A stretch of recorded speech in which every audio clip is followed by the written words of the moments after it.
ధ్యాన విద్యార్థి global moment అందిస్తున్న ధ్యాన యువకు స్వాగతం సుస్వాగతం. ధ్యాన యువ విద్యార్థులకు యువతకు ఆత్మ వికాసంతో పాటు జీవన వికాసంతో పాటు ఆరోగ్యానికి సంబంధించినవి లైఫ్ స్టైల్కి సంబంధించిన అద్భుతమైన విషయాలు అందిస్తుంది మీ ధ్యాన యువ. ఈనాటి ధ్యాన యువలో మోడ్రన్ లైఫ్ ప్రాబ్లమ్స్ ఏంటివి, ఈ మోడర్నైజేషన్లో వస్తున్న జీవిత సమస్యలు ఏంటివి, విద్యార్థులు యువత ఏమి ఎదుర్కొంటున్నారు, వాటికి పరిష్కారాలు ఏంటివి అని మనకు తెలియజేయడానికి మనతో పాటు ఉన్నారు డాక్టర్ అజయ్ గారు. వారు ఫ్లవర్ థెరపిస్ట్. వారి ద్వారా మనం అద్భుతమైన విషయాలు తెలుసుకుందాం. నమస్కారం సార్. నమస్తే అండి. వెల్కమ్ టు ధ్యాన యువ సార్. Thank you sir. ఈ మోడర్నైజేషన్లో ఎదుర్కొంటున్న ప్రాబ్లమ్స్ ఏంటి సార్? యువత విద్యార్థులకు వస్తున్న ప్రాబ్లమ్స్ ఏంటివి? బేసికల్గా మనం చూసుకుంటే ఒక జనరేషన్ గ్యాప్ అనేది చూసేవాళ్ళమే. అంటే మన పేరెంట్స్కి మనకి ఎమోషనల్ కాన్ఫ్లిక్ట్స్ ఉండేవి. ఎందుకంటే మన ఆలోచన విధం వేరేగా ఉంటుంది, మన పేరెంట్స్ ఆలోచన విధం వేరేగా ఉండేది. అలాగే వాళ్ళ పేరెంట్స్ ఆలోచన విధానికి వీళ్ళకి పడేది కాదు. ప్రతిసారి ఎవల్యూషన్ అలాగే అవుతుంది. కాకపోతే రీసెంట్గా ఈ లాస్ట్ 50 yearsలోని అయిన టెక్నాలజికల్ అడ్వాన్సెస్ వల్ల ఆ జనరేషన్ గ్యాప్కి టైం పట్టట్లేదు. జస్ట్ వితిన్ 5 to 10 yearsలో మొత్తం మైండ్ సెట్ మారిపోతుంది. ఓకే. మేము అప్పుడు ఒక 20 years బ్యాక్ ఓవర్సీస్ వెళ్ళిన స్టూడెంట్స్ వాళ్ళు చూసుకుంటే వాళ్ళ ఛాలెంజెస్ వేరేగా ఉండేవి. అంటే ఫైనాన్షియల్ ప్రాబ్లము కానీ, అక్కడ జనాల దగ్గర మన యాక్సెప్టెన్స్ కానీ అన్నీ తక్కువ ఉండేవి. అది ఇప్పుడు వెళ్ళే జనరేషన్కి చాలా వసతులు ఉన్నాయి. ఆల్మోస్ట్ ఇండియాలోనే ఫీల్ అవుతున్నారు. అక్కడికి వెళ్ళి బిజినెస్ ఇన్వెస్ట్ చేస్తున్నారు. అంటే ప్రోగ్రెస్ అయ్యే వాళ్ళకి ఆపర్చునిటీస్ ఉన్నాయి. కాకపోతే అట్ ద సేమ్ టైం దీన్ని కరెక్ట్గా యూటిలైజ్ చేసుకోలేని వాళ్ళు అదే ట్రాప్లో పడుతున్నారు. రైట్. మెయిన్గా ఏంటంటే ఒక కన్ఫ్యూజన్ ఉందండి, ఎస్పెషలీ ఈ జనరేషన్లోని. రైట్ ఏంటి, రాంగ్ ఏంటి, ఎస్పెషలీ సోషల్ మీడియా ఇన్ఫ్లుయెన్స్ తోటి రియల్ లైఫ్కిను వాళ్ళ ఎక్స్పెక్టేషన్స్కి చాలా గ్యాప్ పెరిగిపోయింది. ఎస్. దానివల్ల డిప్రెషన్కి లోన్ అవ్వడం కానీ, లైఫ్లో హ్యాపీనెస్ లేకపోవడం కానీ ఇవి ఎక్కువ చూస్తున్నాం. దీంతో ప్రాబ్లమ్స్ చాలా స్టెమ్ అవుతున్నాయి. అంటే మీరు ఈ జనరేషన్ తీసుకుంటే ఇప్పుడున్నంత సెక్యూరిటీ ఎప్పుడు లేదు ప్రపంచం. నిజానికి సెక్యూరిటీ ఇప్పుడు ఎక్కువ ఉంది. ఆకలి అంటే ఎవరికి తెలియదు. ఎస్. మినిమం నీడ్స్ అయితే అందరికీ అన్నీ ఉన్నాయి. ఆకలి అంటే తెలియదు. ఏదో పెద్ద డిసీజ్ వస్తుంది.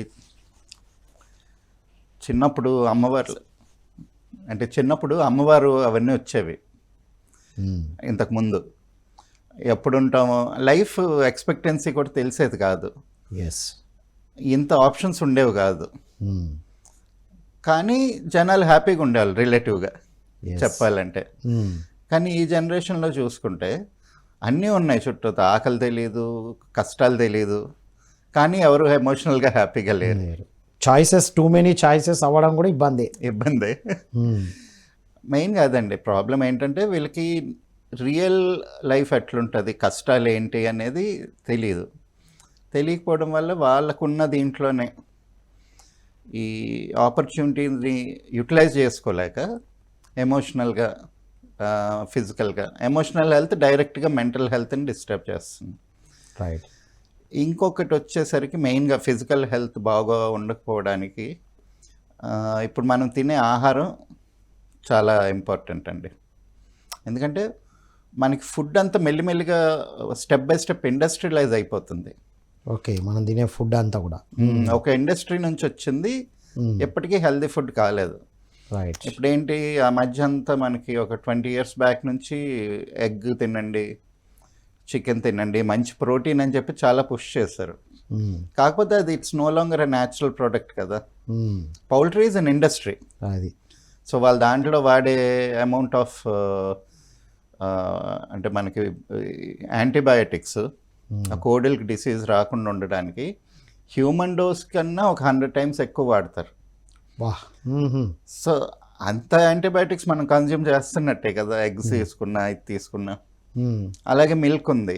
ఇంతకుముందు ఎవరింట్లో వాళ్ళకి ఒక పాడి ఉండేది, ఆవులు ఉండేవి, లేకపోతే గేదె ఉండేది, లేకపోతే 2-3 కలిపి ఒకటి తెచ్చుకునేవాళ్ళు. ఇప్పుడు అది ఇండస్ట్రీ అయిపోయింది కదా. మ్మ్. మనకి పాలు ఎక్కడి నుంచి వస్తున్నాయి సోర్స్ తెలియదు. తెలియదు. పొద్దున ఎన్ని కావాలంటే అన్నీ వచ్చేస్తాయి పొద్దున. ఎన్ని పాలు ఎక్కడి నుంచి వస్తున్నాయి ఏంటి ఆ లెక్కలన్నీ కూడా మనకి అర్థం కావట్లేదు. ఆయిల్ తీసుకోండి, oil one of the main ingredients కదా ఫుడ్కి. రైట్. కానీ అది కూడా ఇప్పుడు రిఫైన్డ్ ఆయిల్ అని చెప్పేసి 150 రూపాయలకి ఎలాగిస్తారు ఆయిల్. సో అక్కడ ఏదో కల్తీ జరిగితేనే కదా. సన్ఫ్లవర్ ఆయిల్ మనం గానుకి వెళ్ళి ఆడించుకుంటే కనీసం 600-700 అవుతుంది ఒక లీటర్. ఎస్. సో ఈ రిఫైనింగ్ ప్రాసెస్లో అంత క్వాలిటీ ఎలాగ పడిపోతుంది. సో ఇలాగ ఫుడ్ కూడా చాలా ఫ్యాక్టర్స్ ఉన్నాయండి. ఇంతకుముందు ఏం తినేవాళ్ళు, ఏదైనా పిండి వంటలు ఏవో చేసుకొని అరసలు లేకపోతే ఇలాంటివి ఏవో చేసుకొని తినేవాళ్ళు. ఇప్పుడు అన్ని ప్యాకేజెస్లోనే వస్తుంది, అది కూడా ప్యాక్డ్ ఫుడ్. వీళ్ళు బయటికి వెళ్ళి ఏదో సరదాగా తిందామన్నా కూడా నూడిల్స్ ఏవో దొరుకుతున్నాయి. సో ఏది కూడా వీళ్ళకి ఒక హెల్దీ ఫుడ్ అనేది బయట అక్కడ దొరకట్లేదు. ఈ జనరేషన్కి వచ్చిన పెద్ద బూన్ ఏంటంటే అసలు హెల్దీ ఫుడ్ దొరకట్లేదు. ఇంత మోడర్నైజేషన్లో అవునండి, హెల్దీ అండ్ న్యూట్రిషియస్ ఫుడ్ దొరకట్లేదు.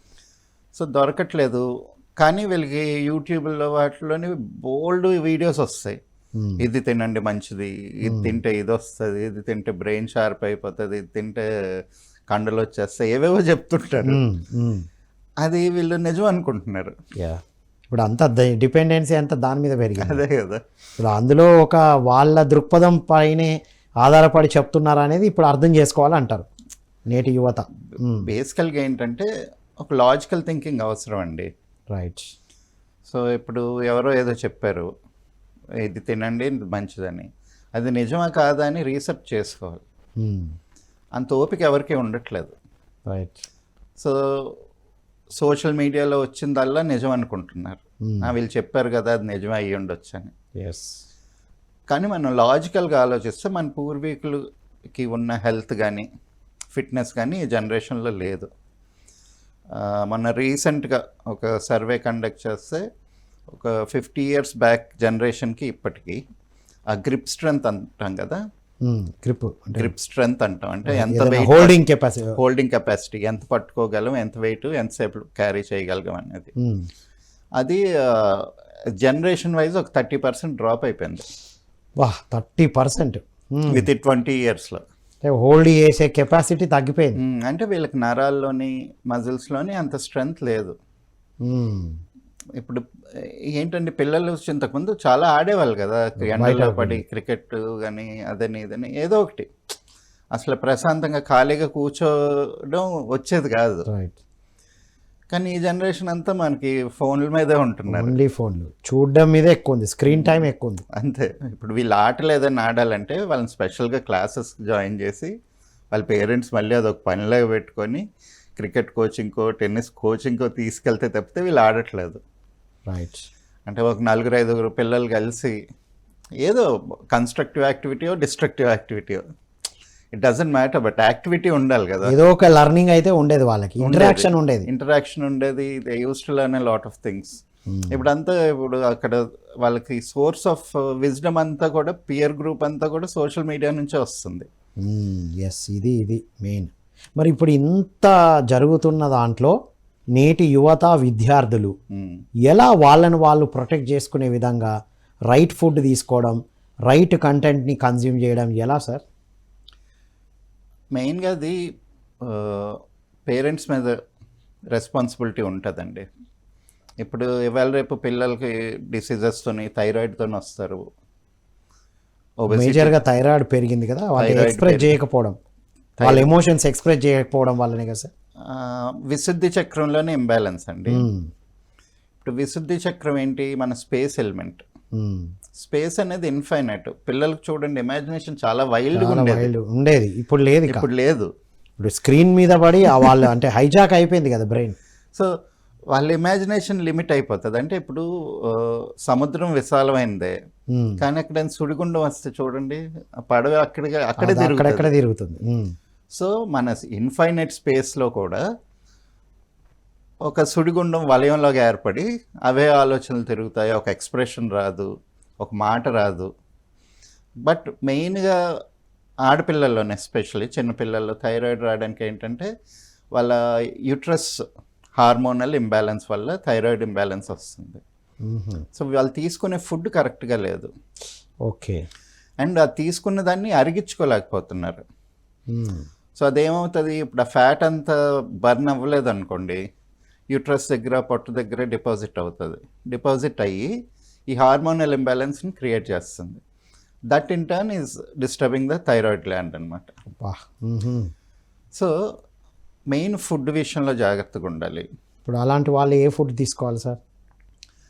మెయిన్గా ఎవరైనా కానీ, ఇప్పుడు మన పూర్వీకులు ఒక సిస్టమ్ ఆఫ్ లైఫ్ని డివైస్ చేసుకున్నారు. అంటే కొన్ని ఒక 20,000-30,000 ఇయర్స్ నుంచి అలాగా ఒక ఫిల్టర్ చేసి ఒక సిస్టమ్ ఆఫ్ లైఫ్ని, అంటే మన పరిస్థితులను బట్టి జియోగ్రఫికల్ ఏరియా, క్లైమేట్ అంటే సీజన్ అండ్ టైమ్ అండ్ మన శరీర తత్వం బట్టి మనం ఆహారం తీసుకోవాలి. ఓకే. సో మన వాళ్ళు ఏంటి, పూర్వీకులంతా ఒక సిస్టమ్ని డిజైన్ చేశారు. అదంతా ఈ లాస్ట్ 20 ఇయర్స్లో ట్రాష్ అని చెప్పి తీసి పడేసాం. అది మంచిది కాదు, ఈ కొత్తగా వచ్చిన ఫుడ్డే మంచిది. ఇప్పుడు రోజు పిల్లలకి హార్లిక్స్ మంచిది అని చెప్పి పడుతున్నామండి. కానీ హార్లిక్స్ ఏంటి, గోధుమ పిండి షుగరే కదా, ప్రోటీన్ అంటారు. సో అది ఎక్కడి నుంచి వస్తుంది? మన దగ్గర గోడౌన్స్లో వాటిలో మిగిలిపోయినదంతా కూడా వేస్ట్ స్టాక్ వాళ్ళు కొనుక్కొని వెళ్ళి ఒక ప్రోడక్ట్ కింద తయారు చేసుకుంటారు. FDA గైడ్లైన్స్ ప్రకారం దానిలో కొంచెం పురుగులు పుట్ర ఉన్నా కూడా పర్వాలేదు. అంటే వాడికి ఏంటి, ఒక 100 గ్రామ్స్లో ఒక 1 or 2 eggs వరకు ఉండొచ్చు. అంటే ఏదో పెస్ట్ ఎగ్స్ అనమాట. ఓకే. సో ఇదంతా కూడా ఎవరు ఆలోచించరు కదా. టీవీలో మనం చూస్తున్నాం, రైట్, కాంప్లాన్ తాగండి, హార్లిక్స్ తాగండి, బూస్ట్ తాగండి, బలం వస్తుంది అని చెప్పి పిల్లలకి అదే పడుతున్నాం. సో ఈ అడ్వర్టైజింగ్ ఇంపాక్ట్ ఎక్కువైపోయింది.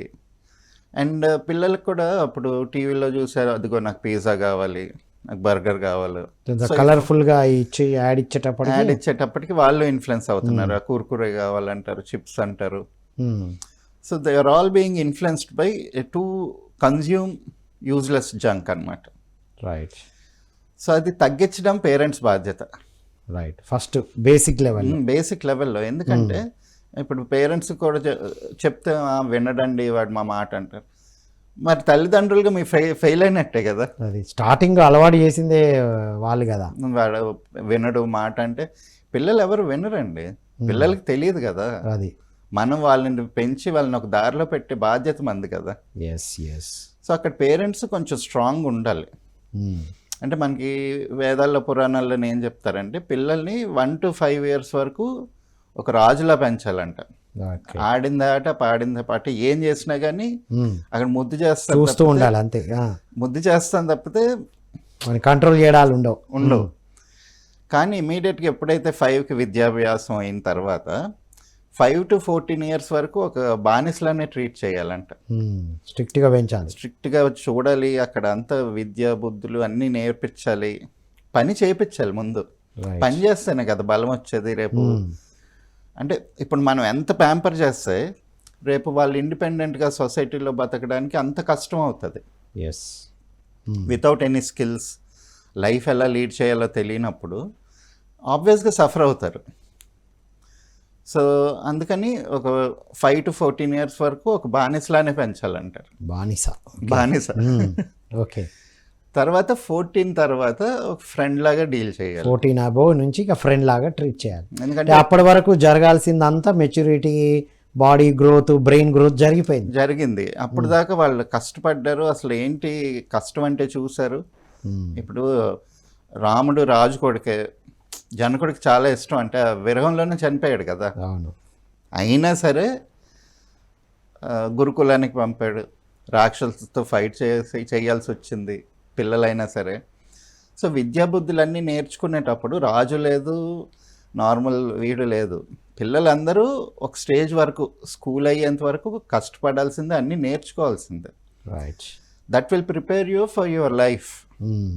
తర్వాత ఏ కష్టాలు వచ్చినా వచ్చినా కానీ తట్టుకొని నిలబడాలి. ఇప్పుడే సుఖ పెట్టేసి అయ్యో మా పిల్లోడికి ఏం కానివ్వకూడదు, దెబ్బ తగలనివ్వకూడదు అంటే ఫ్యూచర్లో ఫ్యూచర్లో చాలా సఫర్ అయ్యి చాలా ఇప్పుడు ఇబ్బందులు అవే వస్తున్నాయి కదా సార్. అవునండి. సార్ ఇది ఒక వేలో పేరెంట్స్ ఇవ్వాల్సింది ఇది.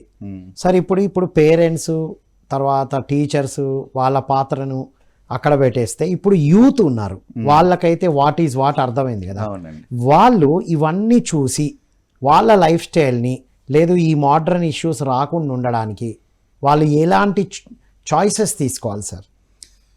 బేసికల్గా మనకి అందరికీ లైఫ్ స్టైల్లోనే మనం ఒక ప్రోగ్రెసివ్గా ఉండాలి, ఫ్యూచర్ కరెక్ట్గా గ్రో అవ్వాలి అంటే ఒక యమ నియమాలని పెట్టేవాళ్ళు. రైట్. ఇప్పుడు అంటే ఈ జనరేషన్లో ఇంకొక ప్రాబ్లం ఏమైపోయిందంటే అండి, హెల్త్ తీసుకోండి, వెల్త్ తీసుకోండి, ఏదైనా కానీ ఇది ఒక కంటిన్యూస్ ప్రాసెస్ అని చెప్పి ఎవరికి మైండ్లో ఉండట్లేదు. ఒకసారి చేసేస్తే అయిపోయింది. ఇవాళ డబ్బులు మంచిగా వచ్చిందా అయిపోయింది అంతే. ఇవాళ సంపాదించేసుకున్నా కంటిన్యూగా రావాలనేది లేదు, వస్తుందని నమ్మకాలు కూడా లేవు. ఒక కంటిన్యూస్ ప్రాస్పెరిటీ ఉండాలి, అలాగే కంటిన్యూస్ హెల్త్ ఉండాలంటే రెగ్యులర్గా దాన్ని మెయింటైన్ చేసుకోవాలనేది తెలియదు. ఇప్పుడు డబ్బులు వస్తాయండి, మెయింటైన్ చేసుకోకపోతే వెళ్ళిపోతుంది అది. డబ్బులు సంపాదించడం ఏదో ఒకటి చేసి సంపాదించవచ్చు, కానీ దాన్ని ఎలాగా ఆర్గనైజ్ చేసుకోవాలి, ఎలా మెయింటైన్ చేసుకోవాలి, దాంతో ఏం చేయాలని. ఇప్పుడు డబ్బులు కావాలి అందరికి, పిల్లలకి ఏం చేస్తారో డబ్బులతో అంటే తెలియదు వాళ్ళకి. ఒక లిమిటెడ్ స్కోపే ఉంటుంది. ఇదిగో ట్రావెల్ చేయాలి, నాకు ఈ కార్ కావాలి, ఇల్లు కావాలి, ఈ మూడింటికి ఎంత అండి మహా అంటే ఒక 1.5 crore వేసుకొట్టుకొని దాంతో తీరిపోయే రిక్వైర్మెంట్ కదా. దాని తర్వాత సంపాదించింది ఏం చేయాలి? ఓహో. సో వాళ్ళకి ఒక గైడెన్స్ కానీ ఇది లేదు. ఇప్పుడు మనకి ఎవరైనా కానీ ఒక ధనాన్ని సృష్టించినప్పుడు దాంతో ఒక ఇండస్ట్రీ ఎస్టాబ్లిష్ చేయాలి. ఓకే. ఇప్పుడు మనకు ఉంటుంది వర్తకులు ఏం చెయ్యాలి, రాజులు ఏం చెయ్యాలి, అన్నీ మనకి ఒక సిస్టమేటిక్గా ఉండేవి. ఇప్పుడు అది మర్చిపోయారు జనాలు. సో వాళ్ళకి వచ్చిన దాన్ని కూడా ఏం చేయాలో తెలియదు. రెండోది ఏంటంటే హెల్త్ కూడా అలాగే మెయింటైన్ చేసుకోవాలి. ఇప్పుడు ఈ రోజు నేను ఎక్సర్సైజ్ చేశాను, ఒక హెల్తీగా ఉన్నాను అంటే సరిపోదు, రెగ్యులర్గా చేస్తూ ఉండాలి. సో అందుకని వీటికి యమనియమాలని పెట్టేవాళ్ళు. మెయిన్గా ఏంటంటే ఫిజికల్ హెల్త్ని మెయింటైన్ చేసుకొని, ఫిజికల్ హెల్త్ మెయింటైన్ అయిన తర్వాత మెంటల్ హెల్త్ని కూడా అది కంట్రోల్ చేస్తుంది. రైట్. అంటే మనకి ఇప్పుడు ఒక 5 నిమిషాల తర్వాత ఏం ఆలోచన వస్తుంది అనేది ప్రపంచంలో ఎవరు చెప్పలేరు. అంతే కదా. ఏదన్నా రావచ్చు, anything, because space is infinite, our thought is infinite. మంచిది రావచ్చు, చెడుది రావచ్చు. రైట్. కాకపోతే మనం ఒక గుడ్ వైబ్స్ ఫీల్ అవుతున్నప్పుడు, ఎక్కువ మంచి పనుల గురించి ఆలోచిస్తున్నప్పుడు, ఎక్కువ మంచి చేస్తున్నప్పుడు మనకు వచ్చే ఆలోచనలు కూడా అలాంటివే ఎక్కువ వస్తూ ఉంటాయి. మంచి వాళ్ళకి చెడ్డ ఆలోచనలు రావని కాదు కదా, ఎవరికైనా ఏదైనా వస్తుంది. కానీ ఆ మూమెంట్లో మనం రిసీవ్ చేసుకునే వైబ్రేషన్స్ని బట్టి ఉంటుంది, మనం ఎలాగ రియాక్ట్ అవుతాం అనే దాన్ని బట్టి ఉంటుంది. ఇప్పుడు అదే ఇప్పుడు ఈ వార్ టైంలో ఎక్స్పెరిమెంట్స్ చేసేవాళ్ళు. అంటే జనాల్లో అగ్రెషన్ అది పెంచడానికి వాళ్ళకు బాగా వైలెంట్ మూవీస్, వైలెంట్ చూపిస్తూ ఉండే కొద్దీ వాళ్ళు అగ్రెసివ్ నేచర్ పెరిగింది. ఓకే.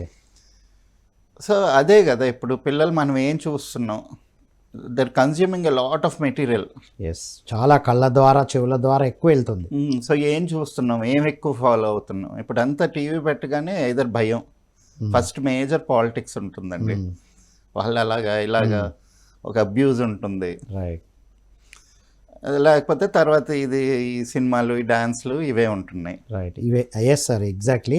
సరే, ఇప్పుడు ఈ మోడ్రన్ లైఫ్ ప్రాబ్లమ్స్ అంటే ఎంత మోడర్నైజేషన్ అయిందో అంత హెల్దీ ఫుడ్కి దూరం అయ్యారు, హెల్దీ థాట్స్కి దూరం అయ్యారు, అనవసరమైన ఎక్కువ కన్జ్యూమ్ చేస్తున్నారు అంటున్నారు. దానివల్ల ఈ కాన్సిక్వెన్సెస్. ప్రకటనలు మీవి, ప్రచారాలు మావి, జీవితంలోని వెలుగులు అందరివి. DVM గ్లోబల్ ఛానల్లో మీ ప్రకటనల కోసం సంప్రదించవలసిన ఫోన్ నంబర్స్. డాక్టర్ అజయ్ గారి ద్వారా మోడ్రన్ లైఫ్ ప్రాబ్లమ్స్ గురించి మాట్లాడుకుందాం. ఇప్పుడు సొల్యూషన్స్ గురించి చెప్పబోతున్నారు. విద్యార్థులు, యువత, మీరేమైనా ప్రశ్నలు అడగాలనుకుంటే ఈ స్క్రోల్ అవుతున్న నంబర్కి కాల్ చేసి అడగొచ్చు మిత్రులారా. సార్, సో ఇవి ప్రాబ్లమ్స్, ఇప్పుడున్న ఇష్యూస్ ఇవి సార్. సో దీనికి సొల్యూషన్స్ ఇప్పుడున్న నేటి యువత, విద్యార్థులు అందరికీ యూజ్ అయ్యేటి ఏమి ప్రాక్టీసెస్ చేయాలి, ఎలా ఉండాలంటారు? ఇప్పుడు ఇక్కడ చెప్పారు మీరు స్పేస్ ఎలిమెంట్ గురించి. అవునండి. మరి మూలాధార ఒక ఎలిమెంట్, ఎర్త్ ఎలిమెంట్. సో వీటన్నిటిని బ్యాలెన్స్ చేసుకుంటూ ఉండడానికి ఎలాంటి ప్రాక్టీసెస్ చేయాలి, ఎలాంటి డైట్ తీసుకోవాలి? వీటన్నిటికన్నా ముందు ఒకటి ఇందాక అనుకున్నాం కదా యమ నియమాలు అని. Yes sir. డైలీ ప్రాక్టీసెస్ చాలా ఇంపార్టెంట్ అండి. Daily practices. ఎందుకంటే అది హెల్త్ అనేది మెయింటైన్ చేసుకుంటూ రావాలి, ఎమోషనల్ హెల్త్ అయినా మెంటల్ హెల్త్ అయినా అది రెగ్యులర్గా ఉండాలి. ఇప్పుడు నేను చిన్నప్పుడు చాలా మంచోడిని, పెద్ద అయ్యే కొద్దీ మారిపోయానంటే అది మెయింటైన్ చేసుకోవడం కూడా మన బాధ్యత. చిన్నప్పుడు బాగా హెల్తీగా ఉండేవాడిని, పెద్ద అయ్యాక ఇలాగ అయిపోయానంటే వయసు వస్తే జరుగుతుంది కదా అనేది కూడా యాక్సెప్ట్ చేస్తున్నాం మళ్ళా.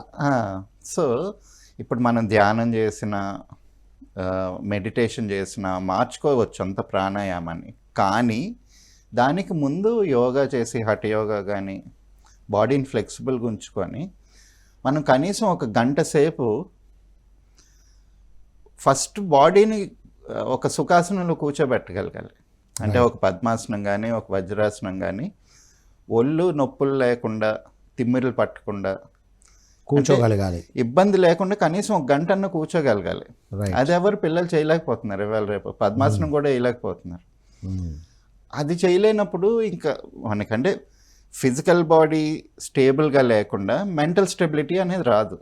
రైట్. అంటే first step physical body stable అవ్వడానికి యోగా పోస్చర్స్ని ప్రాక్టీస్ చేయాలి. ప్రాక్టీస్ చేసి బాడీని ఫ్లెక్సిబుల్గా ఉంచుకొని నంబర్ 1 కనీసం 1 గంట అన్నా సరే ఒక పోస్చర్ని హోల్డ్ చేసుకునే స్టేట్లో ఉండాలి. ఒక వజ్రాసనం అయినా 1 గంట సేపు కూర్చోగలగాలి అట్లీస్ట్. వజ్రాసనం అంతే, అది ఈజీ టు ఫోల్డ్ కాబట్టి. రెండోది మెంటల్ స్టెబిలిటీ. అంటే వేరే ఏ ఆలోచనలు రాకుండా మన ఫోకస్. ఇప్పుడు ఏంటి, మెడిటేషన్కి వచ్చేసరికి ఒక అబ్స్ట్రాక్ట్ మీద ఫోకస్ పెట్టుకోవాలనుకుంటారు. యూనివర్స్ మీద ధ్యానం చేసుకోవడం, లేకపోతే మన బ్రీత్ని ఫాలో అవ్వడము. రైట్. బ్రీత్ని ఫాలో అవ్వడం ప్రాణాయామం, ఓకే. కానీ అంత సటిల్ చేంజెస్ని మనం నోటీస్ చేయాలంటే ఫస్ట్ దాని మీద ఫోకస్ ఉండాలి. రైట్. దానికి మంత్రం చెప్పుకోవడం అనేది ఒక చాలా అంటే చాలా ఈజియెస్ట్ ప్రాసెస్ టు స్టార్ట్. చాంటింగ్తో బిగిన్ చేయాలంటే ఇప్పుడు ఒక మంత్రం ఏదైనా పెట్టుకున్నాం అనుకోండి, ఒక 108 మాల చేసాం. సో మనకేంటి, మూలాధారం నుంచి ఇక్కడ పాయింట్ ఉంటుంది, దీని మీద బ్రీత్ ఫోకస్ చేసుకొని, మూలాధార చక్రం దగ్గర ఎనర్జీ ఫోకస్ చేసుకొని, ఆ మంత్రం చెప్పుకుంటా డైటినో ఓంనో ధ్యానించుకొని చేస్తూ ఉన్నప్పుడు మెల్లిగా మనకు అది ఫస్ట్ స్టెప్, ఒక easy way to get to the next stage అనమాట. ఓకే. తర్వాత ఈ ప్రాణాయామం పద్ధతులు ఉంటాయి కదా, అంటే internal cleansing, breath cleansing, kapalbhati, ఇవన్నీ చేసుకున్నప్పుడు ఒక శరీరంలో ఒక ఫ్లో, ఎనర్జీ ఫ్లో అనేది కరెక్ట్గా స్టార్ట్ అవుతుంది. రైట్. ఇవన్నీ చేయకుండా మనం మిగిలిన ప్రాక్టీసెస్ ఎన్ని చేసినా సరే అది బెనిఫిట్స్ కనిపించవు. ఎట్లా అయిపోతుందంటే, నేను అక్కడికి వెళ్ళాను, ఆ సెంటర్లో చూసాను, ధ్యానం చేశాను, ఏం కాలేదంటారు. ముందు వీళ్ళ వైపు ఉన్న ఫిజికల్ బ్లాక్స్ని, ఎమోషనల్ చేసుకోవాలి, ప్రాణిక్ బ్లాక్స్ని క్లియర్ చేసుకోరు. మెయిన్ అది ఇంపార్టెంట్. అందుకని మన వాళ్ళు ఏం పెట్టేవాళ్ళు, రోజు కంపల్సరీ సూర్య నమస్కారాలు 12 steps 6 times sir minimum. Depends అండి మన సిచ్యువేషన్, మన టైంని బట్టి. రైట్. కాకపోతే మెల్లిగా స్లోగా చేయాలి. స్లోగా ఒక 5 minutesకి ఒక సెట్ చేశారనుకోండి, అది పర్ఫెక్ట్. ఓకే. మినిమం.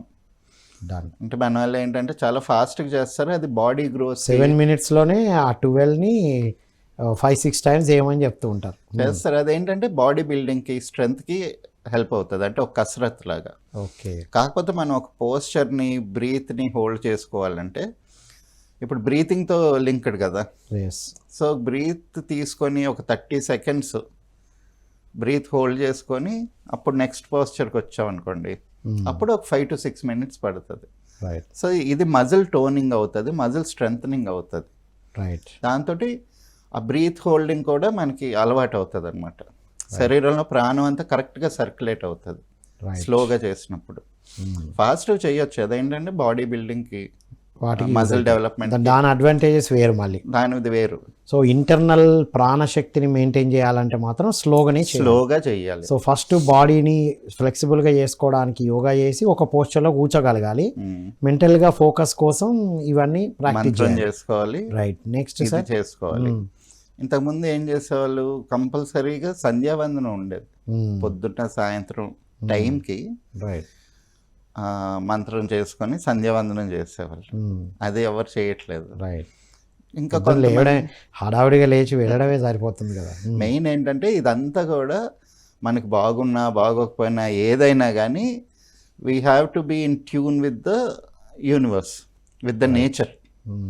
ఇప్పుడు చూడండి, ప్రకృతి అంతా పొద్దున్నే 4:30కి 5 పక్షులు వినిపిస్తాయి మనకి. ఎస్. ఎందుకంటే అన్ని జంతువులది పీనియల్ గ్లాండ్ అప్పుడు యాక్టివేట్ అవుతుంది. రాత్రి ఒక స్లీప్ మోడ్లో, రెస్ట్ మోడ్లో, రిపేర్ మోడ్లో ఉంటుంది. సో బిట్వీన్ 11 and 4:30 బాడీ అది రిపేర్ అవుతుంటుంది. మెటబాలిజం అంతా స్లో అయ్యి పొద్దున్న అయిన డ్యామేజెస్ ఏంటి, దానికి ఏం చేసుకోవాలి, మెంటల్గా, ఎమోషనల్గా, ఫిజికల్గా రిపేర్ అవుతుంది.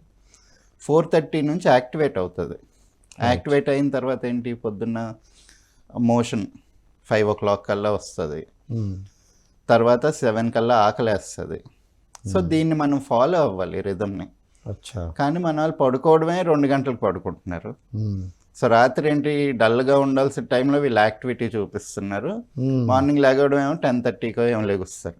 అంటే ఇప్పుడున్న జనరేషన్ మోడ్రన్ ఇష్యూస్ నుంచి బయటపడాలంటే వాళ్ళ బాడీ క్లాక్ ప్రకారంగా ఇవి ప్రాక్టీస్తో పాటు పడుకోనేది, పొద్దున్న లేచేది కూడా చేంజ్ అవ్వాలి. రైట్. సో కంపల్సరీ 11 తర్వాత 10 తర్వాత పడుకోవాలంతే. మార్నింగ్ 4:30 కల్లా లెగవాలి ఎట్టి పరిస్థితుల్లోని. రైట్. సో అది ఒక చాలా మంచి హ్యాబిట్ అండి ఒక హెల్దీ లైఫ్ స్టైల్కి. ఇవన్నీ చేసిన తర్వాత ఏంటంటే మనం ప్రాణాయామం ద్వారా, డిఫరెంట్ ప్రాక్టీసెస్ ద్వారా మన ఎనర్జీని బ్యాలెన్స్ చేసుకోవచ్చు. ఇప్పుడు మూలాధార చక్రం మీద ఈ మూలబంధం ఉంటుంది. సో ఏంటి, అక్కడ మూలాధార చక్రం దగ్గర ఎనర్జీని హోల్డ్ చేసుకొని బ్రీత్తో పాటు రిలీజ్ చేసుకున్నప్పుడు బాడీలోకి మొత్తం ఎనర్జీ ఫ్లో అవుతుంది. Okay. Rather than going out అన్నమాట. ఇప్పుడు మా కాన్సెప్ట్లోకి వచ్చేసరికి మేము ఏం చేసామంటే, ఈ చక్రాలు, నాడులు, వీళ్ళలోని ఏ ఎనర్జీస్ ఉంటారో అంటే ఆ దేవి దేవతలు అనమాట. ఫర్ ఎగ్జాంపుల్ మూలాధార తీసుకున్నాం అనుకోండి, వినాయకులు ఉంటారు. సో ఇనిషియేషన్, విద్య, బుద్ధి అన్నీ కూడా మూలాధార నుంచే బిగిన్ అవుతుంది. రెండోది ఇంద్రుడు ఉంటాడు. ఇంద్రుడు ఏంటి, దేవతలకు అధిపతి. సో ఒక ఈగో, ఐడెంటిటీ, ఒక కరెక్ట్ రూలింగ్, ఇదంతా ఇంద్రుడు ఎనర్జీస్. అంటే ఏదన్నా చాలా బలవంతుడు, అందరినీ జయించగలిగిన వాడు. ఈ తర్వాత స్టోరీస్ లేదు కానీ ఫస్ట్ ఇంద్రుడు గాడ్ కదా. రైట్. అందరికన్నా ఇంద్రుడే ప్రథమ దేవుడు. ఎస్. చాలా బలం ఉంటుంది, అన్నీ ఉంటుంది. కాకపోతే ఇంద్రుడు కరప్ట్ అయినప్పుడు సింహాసనం పోతుంది. సో మనం ఆ ఇంద్రుడు అనే ఎనర్జీని కరెక్ట్గా బ్యాలెన్స్ చేసుకున్నప్పుడు మనమే కరప్ట్ అవుతాం అనమాట. మన కాన్ఫిడెన్స్ అంతా పోతుంది, వీక్ అయిపోతాం. అందుకే చూడండి, బాగా ఎక్కువ కాన్ఫిడెంట్ ఉన్న వాళ్ళు సడన్గా మళ్ళీ రివర్స్ కూడా అంతే గట్టిగా డిప్రెషన్లోకి వెళ్తారు. ఇప్పుడు ఎట్లా సార్ అది బ్యాలెన్స్ చేయడం ఎలా? మరి లో కాన్ఫిడెన్స్ ఒకసారి, మరి ఓవర్ కాన్ఫిడెన్స్ కూడా టర్న్ అవుతారు. ఓవర్ కాన్ఫిడెన్స్ ఉన్న వాళ్ళు దన్మాని పడిపోయి లో కాన్ఫిడెన్స్ వస్తారు. ఎస్, ఇది జరుగుతుంది యువతలో.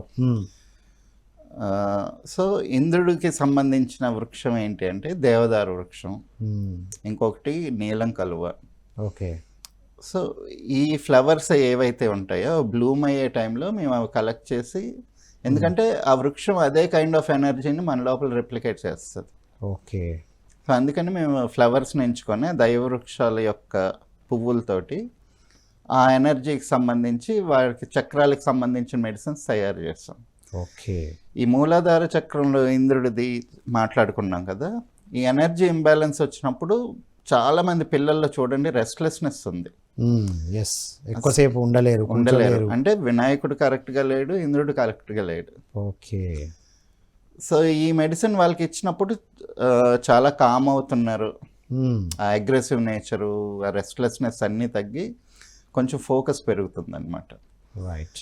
అలాగే మూలాధార చక్రంలో మనకి బ్రహ్మ ఎనర్జీ ఉంటుంది. అంటే ఏదైనా క్రియేట్ చెయ్యాలి, క్రియేటివిటీ. మూలాధారలో ఇన్ని ఉన్నాయి. ఓకే. అది కాకుండా 4 బీజాక్షరాలు ఉంటారు కాబట్టి డాకిని అమ్మవారు మెయిన్. అలా కాకుండా 4 బీజాక్షరాలకి సంబంధించిన 4 అమ్మవార్లు ఉంటారు. ఓకే. సో ఈ ఎనర్జీస్ అన్నిటిని మన పూర్వీకులు ఏంటి జస్ట్ త్రూ ఎక్స్పీరియన్స్ అంతే. వాళ్ళు ఐడెంటిఫై చేశారు, సాధన చేసి అంత తెలుసుకోగలిగారు, అంత సటిల్ చేంజెస్ వాళ్ళు ఐడెంటిఫై చేసుకోగలిగి మనకి ఆ నాలెడ్జ్ అంతా ఇచ్చారు. Yes sir. అంటే ఇప్పుడు బేసిక్గా మనం ఇబ్బందులు ఉన్నప్పుడు బేసిక్గా మీరు ఇచ్చేటువంటి మెడిసిన్తో క్లియర్ చేసుకొని తర్వాత రెగ్యులర్ ప్రాక్టీసెస్ చేయాలి. చెయ్యాలండి. బాగా ఇబ్బంది ఉన్న యువతకు విద్యార్థులకు మీరు బేసిక్గా ఇస్తారు. మా మెడిసిన్ కోసం ఎవరు వచ్చినా చెప్తాను, మెడిసిన్ అనేది ఆ ప్రాబ్లం ఉన్నప్పుడు వరకు వాడడానికి, అంతే. తర్వాత కంటిన్యూస్గా నేను వాడతానంటే అది పని చేయదు. కంటిన్యూస్గా మన హెల్త్ని మనం మెయింటైన్ చేసుకోవాలి, మన ఎమోషన్ని మనం మెయింటైన్ చేసుకోవాలి. ఓన్లీ ఆ స్ట్రెస్ఫుల్ సిచ్యువేషన్లో మాత్రమే యూజ్ చేయాలి, అది నీడ్ ఆఫ్ ద అవర్. లేదు నేను రెగ్యులర్గా ఇదే వాడుకుంటాను, నాకు లైఫ్ స్టైల్ కరెక్ట్గా ఫాలో అవనంటే ఇంకో ప్రాబ్లం వస్తుంది, ఇంకోటి వస్తుంది. అచ్చా, ఇది ఒకటి ఉంది కదా. సో ఎప్పుడైనా సరే మనకేంటంటే ఒక మెడిసిన్ ఉంటుంది, ఎందుకంటే కొన్నిసార్లు మనం ఎక్స్పెక్ట్ చేయలేము, స్ట్రెస్ వస్తుంది, అందరికి వస్తుంది. ఇంకొకటి ఏంటంటే జనాలందరూ ఇప్పుడు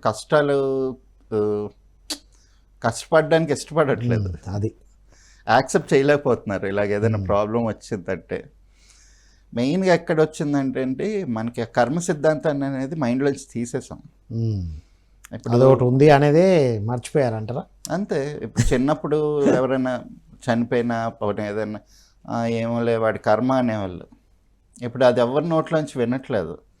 ఏదైనా యాక్సిడెంట్ అయ్యింది అంటే వాడి కర్మ అని, అంటే I'm responsible for my own life అనేది ఎవరు యాక్సెప్ట్ చేయట్లేదు. నేను బాధ్యుని కాదు, అక్కడ జరిగిన ఇన్సిడెంట్ వల్ల వాడు చేశాడు కాబట్టి ఇలాగ అయ్యింది, వీడు చేశాడు కాబట్టి ఇలాగ, లేకపోతే మీడియాలో చూశారు కాబట్టి ఇట్లా అయింది, ఇక వేరే వాళ్ళ మీద తోసేయడం, వేరే ఎవరో బ్లేమ్ చేయాలి అంతే. Right. Everyone wants their freedom without any responsibility. Yes sir, ఇది 100%. సో ఇప్పుడు ఈ మూలాధారను కనుక సరైన వేలో ఉపయోగించినప్పుడు ఆ స్ట్రెంగ్త్ అండ్ రెస్పాన్సిబిలిటీ తీసుకునే నేచర్ కూడా వస్తుంది అంటే డెఫినెట్గా అండి. ఇప్పుడు అందరికీ కూడా మూలాధార వీక్ ఉంటుంది. ఇప్పుడు అదే మెయిన్ యూత్లో ప్రాబ్లం ఏంటంటే మూలాధారనే ఫస్ట్ డెవలప్ చేయాలి. అంటే ఫస్ట్ ఆ ఫిజికల్ స్టాన్స్, ఫిజికల్ స్ట్రెంగ్త్ ఉండాలి. అది ఉండాలి అంటే మూలాధారం కరెక్ట్గా ఉండాలి. రైట్. ఈ మూలానికి ఆధారం ఇదే కదా, ఎందుకంటే అర్త్ ఎలిమెంట్ మూలాధారంలో. సో అర్త్ ఏంటి? స్టెబిలిటీ, స్ట్రెంగ్త్, ప్రాస్పరిటీ అన్నీ ఇక్కడ నుంచే స్టెమ్ అవుతాయి. ఇప్పుడు మూలాధార, ఇప్పుడు బేస్మెంట్ కరెక్ట్గా లేకుండా ఎంత పెద్ద మేడ కట్టినా కానీ యూజ్ ఉండదు, కూలిపోతుంది. సో ఇప్పుడు ఈ మూలాధారాన్ని కరెక్ట్గా యూజ్ చేయడానికి ఇప్పుడు మీరు చెప్పిన టెక్నిక్సే వాడడం రెగ్యులర్గా సార్? అదేనండి. ఇప్పుడు ఏ మంత్ర జపం చేసినా చెప్పాం కదా మనం ఏంటంటే పొద్దున్నే ముందు సూర్య నమస్కారాలు. ఓకే.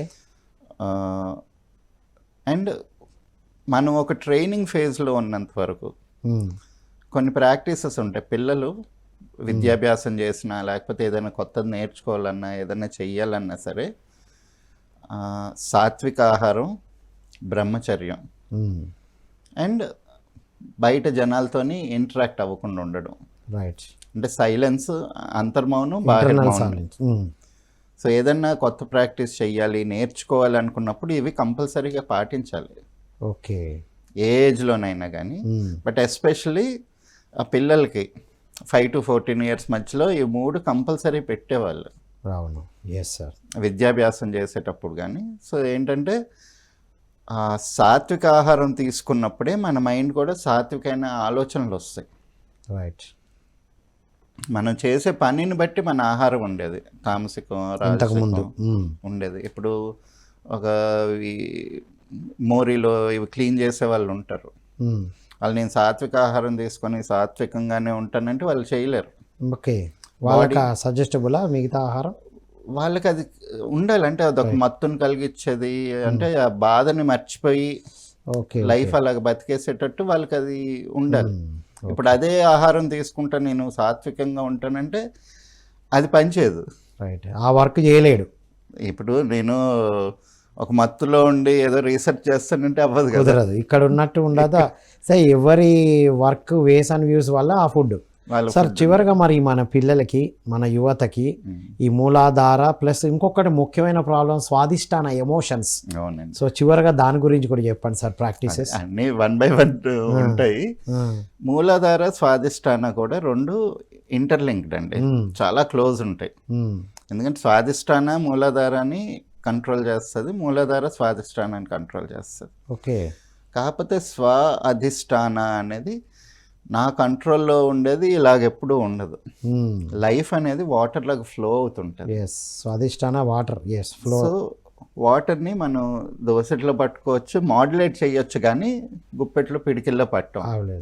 నాది అనేది పెట్టుకోవడానికి లేదు. అది వాహ్, అల్టిమేట్ సార్ ఇది. సో స్వాదిష్టాన అంటే నీ కంట్రోల్లో కొన్ని ఉంటాయి. ఏంటి? యూరిన్, మోషను, ఆకలి కొంతవరకు కంట్రోల్ చేయొచ్చు.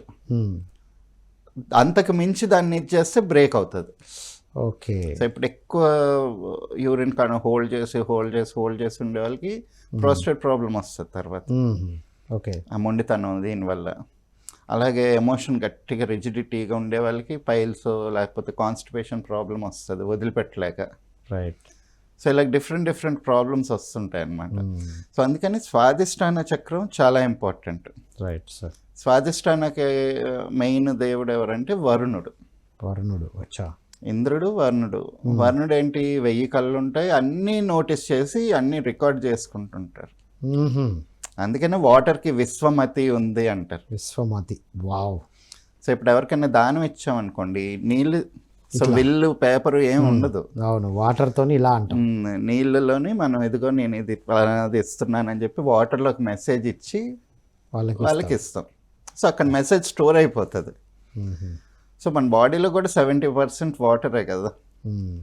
సో మనం కరెక్ట్గా వాటర్ త్రూ ఒక మెసేజ్ని లోపల పంపించినప్పుడు అది మన స్వాదిష్టాన ద్వారా లోపల కూడా చేంజెస్ తీసుకొస్తుంది.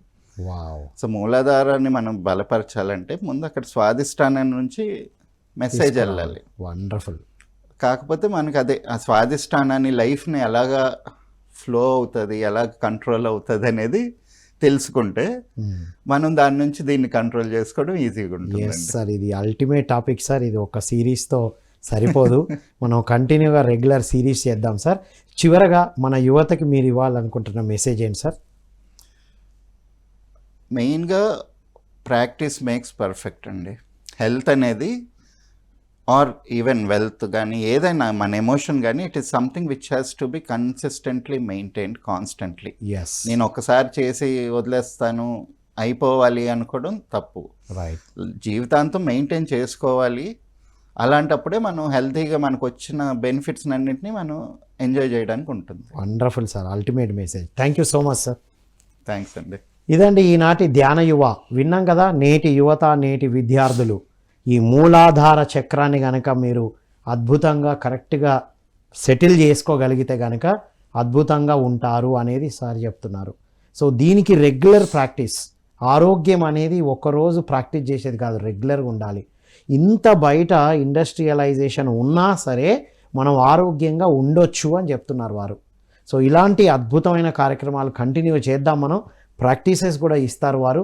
సో ఇప్పటి వరకైతే విద్యార్థులు కూర్చోవడం, ఆ యోగా చేయటం, ఈ రెగ్యులర్ ప్రాక్టీస్లు ఇందాక చెప్పిన అన్ని ప్రాక్టీస్ చేయాలని కోరుకుంటూ మరో కార్యక్రమంలో మళ్ళీ కలుద్దాం. అంతవరకు సెలవు. Thank you all.